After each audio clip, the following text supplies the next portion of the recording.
Welcome back to my volcano base. Let's get into some comics. Specifically this week, we're talking Vigil #1, brand new book from DC. We open on a ship getting hijacked.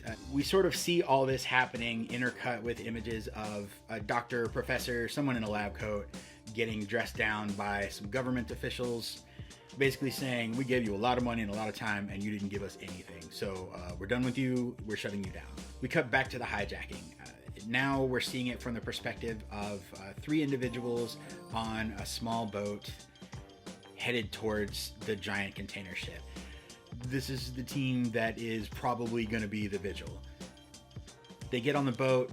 We discover they are not screwing around. They are taking people out left and right, getting them with garrots, the whole 9 yards. This is also when we start seeing some of their powers. Saya, I hope I'm saying that name right, has a mask that he can basically use to program his face to look like anybody else's face. So Master of Disguise sort of vibe. The one thing I did notice, he has really long hair when he gets on the ship. The pirate whose face he takes has really short curly hair. When Saya takes his face, his hair changes too. They may explain that, but I did think it was weird. Then we meet Dodge. She's got too much fast twitch muscle fiber in her body, and to help counteract that, they've reinforced her skeleton to the point where she can move faster than people can see. So she is like a combat expert. There's something about this that I want to come back to, but I want to finish talking about the issue first, and then sort of like give you my thoughts. So let's put a pin in this and come back to page 11 in a few minutes. Now that we've seen their powers, we also find out this isn't a rescue mission. You know, we see Saya take the face of one of these pirates and think it's so that he can help the captives. Nah, he just gets on the bridge, knows he can get close enough to the captain to take him out, and he shoots him dead. They leave all of the captives tied up.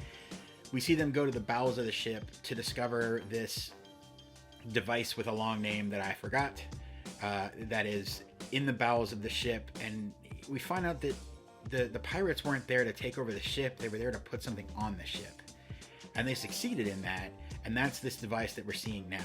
And this is when we find the manifesto of the Vigil. I'm just gonna read it because I like it. We find dangerous things, technology, ideas, stories that the world isn't ready for just yet, and we destroy them. That is heavy, but also really cool. It gives me strong Planetary vibes. It gives me strong early Wildstorm comics before they were owned by DC vibes. This like secret history of the universe, the behind the scenes stuff that's going on, that's fantastical and I'm sure going to be magical and technological and everything else. So that's like a big plus for me. The one thing that kind of gave me some pause, and this is where we're going to come back to the pin that, you know, we put in a little bit ago. When we're first introduced Saya and Dodge, we see kind of a voiceover from the doctor essentially saying, I took some very broken people and broke them a little bit more in the hopes of making something special. I'm going to be real honest. I've recorded this part of the review like 5 times now. I'm having a little trouble getting through it.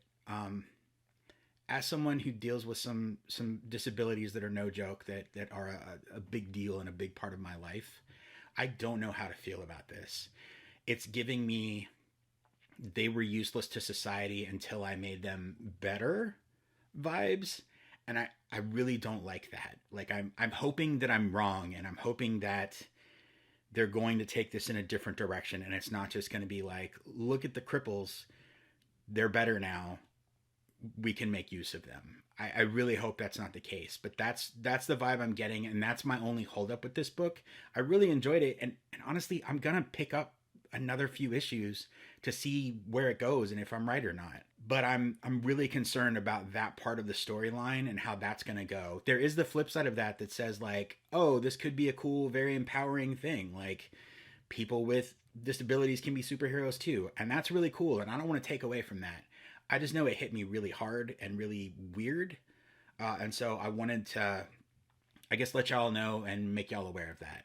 So with that being said, I think that's it for this week. Don't forget to like, subscribe, and interact for more volcanic vibes, and we'll see you soon.